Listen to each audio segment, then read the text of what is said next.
Ô, Adriano, você postou recentemente sobre a palavra conservador. Que você não gosta dessa palavra, acha a palavra ridícula, que deveria, inclusive, trocar por esclarecido. Que, inclusive, seria uma palavra cancelada.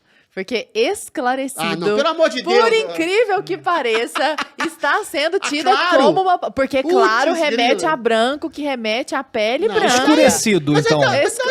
Vamos dar uma de Jessicão. Todas as palavras que remetem à luz e sombra. A luz e sombra, exatamente. Acertou, exatamente isso. Vamos dar uma de Jessicão, escurecimento. O escurecimento. Vamos trocar conservador por escurecedor. Luz, sobre treva, não pode. Eu tive ao tom de pele. Me deu uma luz na cabeça, não pode. Não. Me deu um branco. Me deu um branco. Branco é bom. Não, né? aí deu um branco é bom porque tá falando mal. Porque é uma deu coisa um preto, ruim. Aí... Mas ninguém cancela o cartão Black. É impressionante. Não, mas já tentaram cancelar a Black Friday. A Black não, Friday, gente, pelo amor de Deus, não é possível que a pessoa que diga isso. A falta de senso ridículo. E eu nem ligo mais, porque o meu cancelamento foi o mais ridículo. O meu cancelamento foi por um tchau. Então, assim, a gente não pode mais temer a falta de senso. De senso. Mas eu queria que você desenvolvesse... a gente sabe que não foi um tchau, né? Vamos aqui, vamos lá. A carinha dele. Forever. Adriles, mas a pergunta você faz a diferença do conservador pro reacionário lá e fala que, inclusive, tinha que trocar o nome.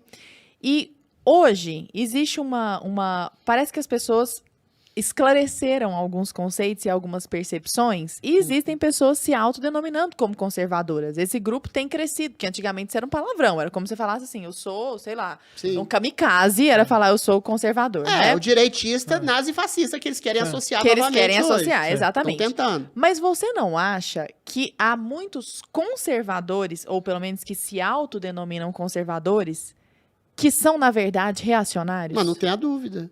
O problema é exatamente esse. O problema é fazer essa distinção entre o que é um conservador, que é um nome que eu acho ruim, porque o conservador, ele parece que pressupõe você querer conservar o que é a base e a premissa da ideia, você querer conservar as conquistas da humanidade.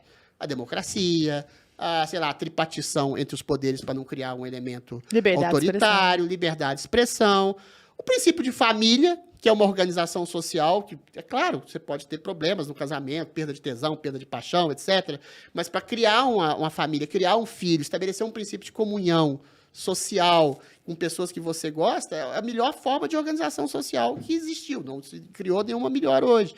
Ou seja, mas aí você confunde esse cara que tenta conservar esses valores humanitários sem uma grande ruptura revolucionária, como houve, por exemplo, em 1917, que você aboliu um sistema opressor, que era o czarismo, para criar outro muito pior, que era o comunismo, sob a premissa de estabelecer. Aí você rompe com toda a estrutura e cria uma sociedade nova, como na Revolução Francesa. Tira a aristocracia, mas põe a burguesia que começa a cortar a cabeça de todo mundo e criar o mesmo sistema de terror que havia na aristocracia, ou pior também. Ou seja, o conservador ele é antirrevolucionário, ele quer progredir, ele quer avançar em pautas sociais, quer perceber, por exemplo, que existe racismo pontualmente, que existe discriminação social, que existe, às vezes, um congelamento por causa de oligopólios e monopólios de poder em algumas pessoas, mas ele não quer romper com essas estruturas que moldaram e melhoraram a vida das pessoas. Já se provaram. Ou seja, conservar, progredir conservando o que de bom foi conquistado, com cautela, com prudência, com esclarecimento.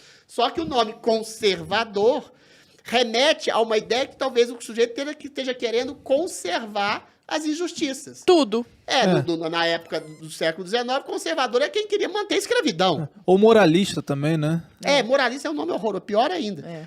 Conservador é quem queria manter a escravidão. Ninguém quer manter a escravidão, você percebe? Então você é confundido com o sujeito que é racista, que é reacionário. O que é o reacionário na Gênese também? É o sujeito que reage a qualquer avanço ou mudança social. E o conservador não faz isso. Por isso que eu acho que é melhor. O conservador é um progressista esclarecido. Sim.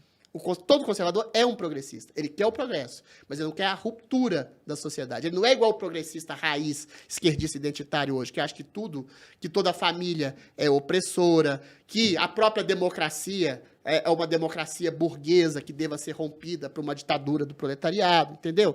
É contra esse tipo de progressismo insano que o conservador, que eu acho que deveria se chamar esclarecido, se insurge. O conservador seria um progressista esclarecido. Mas o que você me perguntou mesmo agora? Não, se você acha que dentre as pessoas que se autodenominam conservadoras, porque esse conceito começou a ser dito mais popularmente recentemente, há aqueles que efetivamente são revolucionários, que são reacionários. E sendo reacionários, acabam meio que nublando esse conceito que ainda não parece tão claro entre as pessoas. Mas isso é complicado. Tem louco, fanático. Pra tudo, enfim, né? Pra tudo. É. O problema é quando você sistematiza a loucura e o fanatismo. O meu problema... Eu, por exemplo, eu não me considero um conservador. Não, Essa era a próxima essa é uma boa pergunta. Eu sou, Aham. entre aspas, eu acho que às vezes a gente tem que acelerar uns processos de mudança Sim, de vez em sim. quando. Sob pena de enfiar o pé na jaca de vez em quando. Mas você se Aham. rotula? Eu, Assim? por exemplo, do ponto de vista pessoal, afetivo, sexual, não posso dizer que eu seja um conservador. Sim. Eu não me casei, não tive filhos. Sim. E eu não posso dizer também que eu acredite piamente no casamento como a salvaguarda de uma comunhão espiritual entre homem e mulher. Acho bonito isso como utopia. Uhum. Mas eu acho também tranquilamente uma pessoa que tenha vários relacionamentos, que queira namorar a vida inteira, ou que não queira ter filhos. Eu acho que é tudo legal. Uma mulher que prescinda da família, eu acho que ela pode ter um vazio existencial. Sim. Mas você pode ter um vazio existencial também com uma família. Sim. Sim, Você percebe? Eu não acredito em modelos prontos. Aí quando eu falo isso, as pessoas se assustam. sim, sim. Eu não sou um liberal clássico, eu fiz uso da Lei Rouanet. Aham. Tá? Porque, eventualmente, eu quis. Exatamente.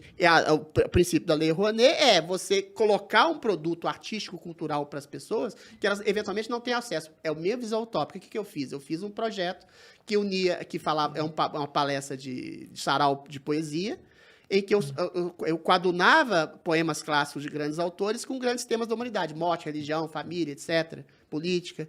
Então, eu fiz o uso de dinheiro estatal de uma maneira não liberal para levar a cultura ao povo, essa cultura que eles não tinham. Não fiz igual a Cláudia Leite, que pega dinheiro da Rouanet para um show que ela se paga, para um tipo de arte ou entretenimento que as pessoas já têm acesso. Isso, para mim, é um instrumento antiliberal. Desvio. Eu acredito no Estado como fomentador de cultura também. Não só, mas também. Assim como eu contesto o valor absoluto do casamento como instrumento de felicidade total. Não, a pessoa pode estar casada, pode ter uma família, sim. Eu acho que é a melhor comunhão espiritual desse princípio religioso também. Mas a pessoa pode estabelecer uma vida em que ela namore, em que ela não tenha exatamente a vontade de ter filhos, que ela estabeleça o sentido da sua vida, e o sentido da vida é o trabalho que você faz pelo outro, tanto do afeto familiar, até o trabalho de um poema que você faz, ou um tijolo que você coloca numa casa como pedreiro. Então, eu acredito nessas liberdades. Então, eu não sou um conservador raiz. Mas voltando à sua pergunta. Então, é claro que existem conservadores que são reacionários que querem estabelecer e criar um princípio único de percepção de vida. Sou contra eles. O que é a minha birra com o progressismo? Porque o conservador hoje, entre aspas, ele é a contracultura. Ele é a resistência. Ele é a resistência. Sim, sim. Esse que cria a defesa de valores universais. É o mainstream. Esse é exatamente a contracultura. O mainstream é o progressismo. Aham. Esses são os caretas. Sim. Esses que querem doutrinar a linguagem das pessoas. Esses que querem dizer que toda família é opressora. Esse é o Cagador de regra. O progressista meio fascistoide é o humorista que fala, eu nunca vou falar contra gordo, nunca vou falar contra mulheres, nunca vou falar com ninguém, mas contra cristão eu posso falar. Aham, Por é o que porta você dos pode- fundos. É. Porta dos fundos. Por que você pode criticar você pode criticar um e não pode criticar outro? Ah, porque o cristianismo é opressor. Aí você contesta. Tá, mas é opressor? A base sedimentar da tolerância, da misericórdia, da compaixão e o humor é feito de tolerância à diferença, estabelecer esse tipo de diferença, está na base do cristianismo. Você está cuspindo o prato que você comeu. Mas aí ele não tem essa articulação, porque colocou-se na cabeça dele que injustiças pontuais cometidas por gente que falou em nome do cristianismo é equivalente ao próprio cristianismo em si. Então ele tem que colocar Jesus Cristo numa suruba, Jesus Cristo gay, zombar de Cristo.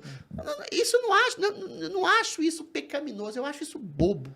Eu acho isso tolo. Só que é uma tolice que traduz um autoritarismo. Então, nesse sentido, é minha birra.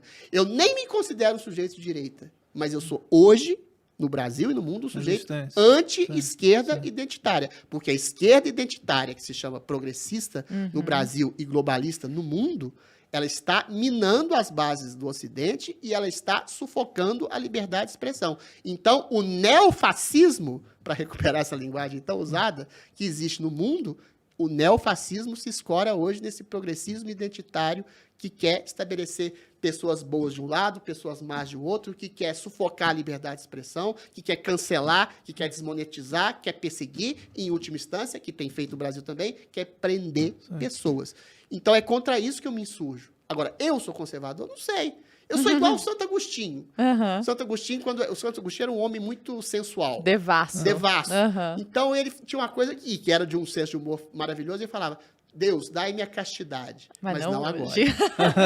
Eu sou igual, eu acho que o conservador, nesse espírito David Hume, é um cético em relação aos próprios ideais humanos. E esse ceticismo é bom, porque ele ajuda a esclarecer, a pensar sobre si mesmo, sobre se as suas utopias não vão poder fazer mais mal do que bem às pessoas. E o progressista não. O progressista ele quer fazer uma ruptura social, acha que vai mudar o mundo e dá no que deu. Revolução comunista, Revolução Cubana, é isso aí. Esses que se dizem contra o sistema são o próprio sistema, né? Exato! Esse é o paradoxo extraordinário que existe. O sistema é o progressismo. O sistema é a esquerda identitária. Está na educação, está no judiciário, está na mídia, está na arte, está na política, está em todos os lugares. Arquitetura. Na arquitetura, está em tudo. Tá em tudo. No cinema, eles são o sistema. É a mesma coisa que o PT, as pessoas justificando, aquele filme da Petra Costa lá, justificando as barbáries de corrupção feitas pelo PT. Não, porque tem um sistema que dominava. Meu Deus! O sistema é você! O sistema é eles! Eles que fizeram conluio com o Odebrecht, com empreiteiras, com o judiciário, com o Congresso, com outros países, financiando ditaduras, Cuba, Angola, Venezuela. Eles são o sistema. É essa coisa mais perversa dessa esquerda identitária e progressista. Eles criam um sistema opressor que não existe, enquanto o sistema opressor é exatamente eles mesmos. Agora, Adriano,